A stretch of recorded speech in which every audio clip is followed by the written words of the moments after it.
Good morning, my self ध्रुव झा। आज का topic है पृथ्वी की गति। हम पहले से ही जानते हैं कि सूर्य सौर मंडल का एक तारा है और पृथ्वी भी एक तारा है। वह ग्रह जो सूर्य के चारों ओर अपनी निश्चित कक्षा में घूमता है।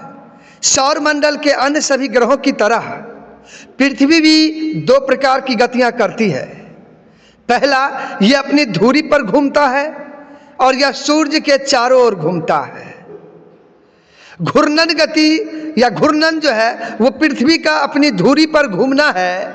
इसकी तुलना अपनी धुरी पर घूमने वाले लट्टू से की जा सकती है। पृथ्वी को एक चक्कर पूरा करने में लगभग 24 घंटे का समय लगता है। इसे एक दिन माना जाता है। भूमध्य रेखा पर घूमने की गति 1670 किलोमीटर प्रति घंटा है। 23 घंटे 56 मिनट और 4 सेकंड में पृथ्वी जो है वो एक चक्कर लगाती है। उतना ही नहीं, पृथ्वी की धुरी एक काल्पनिक रेखा है जो उत्तरी ध्रुव और दक्षिणी ध्रुव को जोड़ती है। पृथ्वी की धुरी अपनी कक्षीय सतह से 6606 डिग्री का कोण बनाती है या ऊर्ध्वाधर रेखा से 23 डिग्री का कोण बनाती है। इसे पृथ्वी की धुरी का झुकाव कहते हैं। झुकाव और परिक्रमा पथ स्थिर होते हैं, वे बदलते नहीं हैं। पृथ्वी जब अपनी धुरी पर घूमती है तो उसका आधा भाग सूर्य की ओर होता है। इस भाग में दिन होता है, जबकि दूसरा भाग जो अंधकार में रहता है उसमें रात होती है। यदि पृथ्वी अपनी दिशा में न घूमे तो इसका आधा भाग अस्थाई दिन का होगा और बहुत गर्म होगा, जबकि दूसरा भाग अस्थाई दिन का होगा और बहुत जम जाएगा। ऐसी चरम स्थितियों के कारण पृथ्वी पर जीवन संभव नहीं होगा। उतना ही नहीं, बहुत कम लोगों का मानना था कि सबसे पहले तो हम लोग घूर्णन के प्रभाव के बारे में जाने कि पृथ्वी के घूमने से कौन सी घटनाएं घटित होती है। सबसे पहले दिन और रात का घटित होना, दूसरा पूर्व में जो है सूर्योदय और पश्चिम में सूर्यास्त होना, तीसरा सागर की लहरें, चौथा हवाओं का विक्षेपण, पांचवा ध्रुवों पर पृथ्वी का चपटा होना, छठा भूमध्य रेखा पर पृथ्वी का उभार। सबसे पहले हम बात करते हैं दिन और रात की। पृथ्वी का अपनी धुरी पर एक चक्कर लगाना पृथ्वी की दैनिक गति कहलाता है।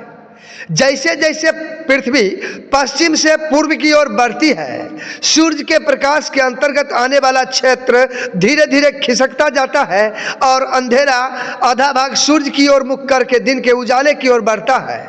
इस गति के कारण सुबह और शाम की स्थितियां बनती हैं। भोर दिन का वह समय है जब सूर्य पूर्व में अस्त हो रहा होता है लेकिन अभी दिखाई नहीं देता है। शाम का समय वह होता है जब सूरज पश्चिम में डूब जाता है और दिखाई नहीं देता, लेकिन प्रकाश अभी भी पूरी तरह से फीका नहीं पड़ा होता है। यह अंधेरा होने से ठीक पहले का समय होता है। भूमध्य रेखा से दूर स्थित स्थानों पर पृथ्वी की सतह के झुकाव के कारण सुबह और शाम का समय अधिक होता है। पृथ्वी की धुरी में झुकाव के कारण दिन और रात बराबर नहीं होते हैं। भूमध्य रेखा पर ही दिन और रात बराबर होते हैं, क्योंकि पृथ्वी की धुरी के झुकाव का भूमध्य रेखा पर मिलने वाले सूर्य के प्रकाश पर कोई असर नहीं पड़ता है। पृथ्वी की अन्य गति पृथ्वी के चारों ओर है। पृथ्वी अपनी धुरी पर घूमती है, इसीलिए यह सूर्य के चारों ओर एक अंडाकार कक्षा में लगभग 1 लाख किलोमीटर प्रति घंटे की गति से घूमती है। इसे परिक्रमण काल के रूप में जाना जाता है या परिक्रमण के रूप में जाना जाता है। पृथ्वी एक निश्चित कक्षा के साथ वामावर्त दिशा में सूर्य के चारों ओर घूमती है। एक चक्कर पूरा करने में 365 दिन 5 घंटे 59 मिनट और 16 सेकंड लगते हैं। इन 365 दिनों को एक वर्ष मानते हैं और फरवरी के महीने में हर 4 साल में एक अतिरिक्त दिन देने के लिए चौथाई दिन जोड़ा जाता है। इस प्रकार हर चौथे वर्ष में फरवरी में सामान्य 28 दिन के बजाय 29 दिन होते हैं। इस वर्ष में कुल 366 दिन होते हैं और इसे लीप वर्ष यानी अधिवर्ष कहा जाता है। सूर्य के चारों ओर पृथ्वी की परिक्रमा के प्रभाव, सबसे पहले तो दिन और रात की लंबाई में परिवर्तन है, संक्रांति और विषुव है, सूर्य की लंबवत और तिरछी किरणें। तो पहले हम बात करते हैं दिन और रात की लंबाई की। गर्मियों के दिन लंबे होते हैं जबकि सर्दियों में छोटे। यह बदलाव इसीलिए होता है क्योंकि पृथ्वी हमेशा जो है वो झुकी होती है और अपनी धुरी पर सूर्य के चारों ओर घूमती है। तो जब उत्तरी ध्रुव सूर्य की ओर झुका होता है तो पृथ्वी की धुरी के झुकाव के कारण दक्षिणी ध्रुव सूर्य से दूर हो जाता है। इसीलिए इस दौरान उत्तरी गोलार्ध में स्थित सभी क्षेत्रों में दिन लंबे और रातें छोटी होती है, जबकि दक्षिणी गोलार्ध में स्थित स्थानों पर दिन लंबे और रातें छोटी होती है। गोलार्ध में दिन और रातें लंबी होती है। इस अवधि के दौरान उत्तरी ध्रुव पर लगातार दिन रहता है और दक्षिणी ध्रुव पर 6 महीने रात होती है। 6 महीने के बाद पृथ्वी की परिक्रमा के कारण स्थिति बदल जाती है। अब अक्ष में झुकाव के कारण जो है वो विपरीत हो जाता है। उत्तरी ध्रुव पर अंधेरा रहता है और दक्षिणी ध्रुव पर 6 महीने तक दिन रहता है। अब उत्तरी गोलार्ध के क्षेत्रों में दिन छोटे और रातें लंबी होती है, जबकि दक्षिणी गोलार्ध के स्थानों में दिन लंबे और रातें जो है वो छोटी होती है। मौसम में भी परिवर्तन होता है। एक वर्ष को 4 मौसम में बांटा गया है: गर्मी, सर्दी, वसंत, शरद। ऋतुएं 2 कारणों से होती है: पृथ्वी की क्रांति और पृथ्वी के अक्ष का जो है झुकाव जो है वो एक कोण पर होना। मौसम तापमान और दिन और रातों की अवधि में परिवर्तन से चिन्हित होते हैं। जैसा कि हम जानते हैं उत्तरी और दक्षिणी गोलार्ध में विपरीत प्रकार के मौसम होते हैं। तो चलिए सबसे पहले इन गोलार्ध में 4 मौसमों के बारे में पढ़ें। उत्तरी गोलार्ध में ग्रीष्म ऋतु और दक्षिणी गोलार्ध में शीत ऋतु। तो सबसे पहले 21 जून को पृथ्वी की स्थिति को देखें। उत्तरी गोलार्ध जो है सूर्य की ओर झुका हुआ है।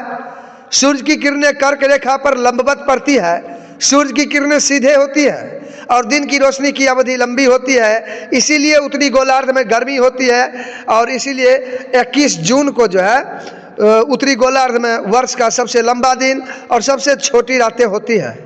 इस अवधि के दौरान दक्षिणी गोलार्ध में स्थितियां बिल्कुल विपरीत होती है, क्योंकि यह वह क्षेत्र है जो सूर्य से दूर होता है और तिरछी किरणें यहाँ पर पड़ती है।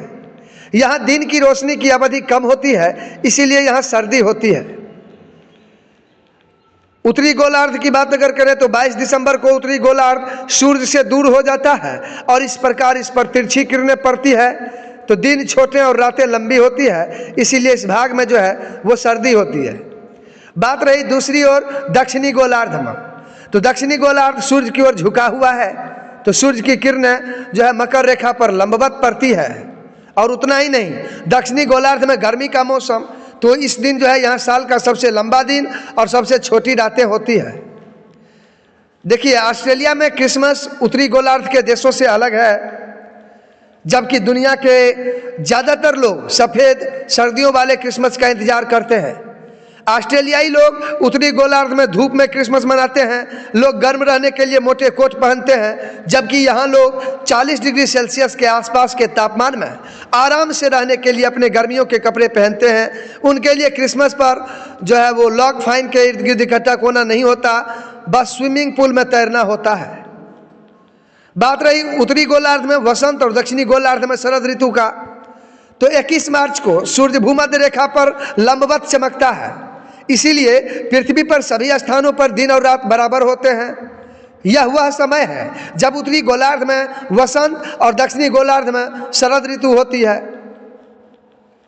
अब बात करेंगे उत्तरी गोलार्ध में शरद ऋतु की और दक्षिणी गोलार्ध में वसंत की।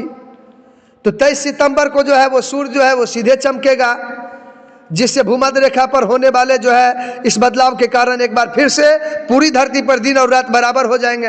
तो इस बार उत्तरी गोलार्ध में जो है शरद ऋतु है, जबकि दक्षिणी गोलार्ध में वसंत का होगा।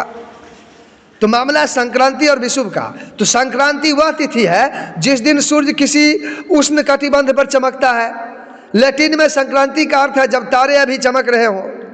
तो 21 जून को सूर्य अपनी गति प्रारंभ करने से पहले कर्क रेखा पर एक दिन के लिए रुक जाता है। उतना ही नहीं, इसमें जो है अभी ये भी समझना है कि 23 दिसंबर को जो है सूर्य दूसरी उष्णकटिबंधीय मकर रेखा पर जो है सिर के ऊपर होता है। तो यह जो है फिर से उत्तर की ओर अपनी यात्रा शुरू करने से पहले एक दिन के लिए रुक जाता है। इसीलिए इस तिथि को शीतकालीन संक्रांति के रूप में जाना जाता है। विषुव का अर्थ है बराबर रातें और दिन। सूर्य वर्ष में 2 बार भूमध्य रेखा के ऊपर होता है, जिससे हमें 2 विषुव प्राप्त होते हैं। 21 मार्च वसंत विषुव का दिन है, जबकि उत्तरी गोलार्ध में वसंत और दक्षिणी गोलार्ध में शरद ऋतु होती है। 23 दिसंबर शरद ऋतु का विषुव है, जबकि उत्तरी गोलार्ध में शरद ऋतु होती है और दक्षिणी गोलार्ध में वसंत होती है। तो सबसे पहले तो इसमें जो मोटा मोटी बात समझने वाली रही वो ये कि पृथ्वी पश्चिम से पूर्व की ओर चलती है, इसीलिए सूर्य घूमता हुआ प्रतीत होता है। दूसरा, पृथ्वी 2 गतियों को दर्शाती है, पहला घूर्णन और दूसरा परिक्रमण।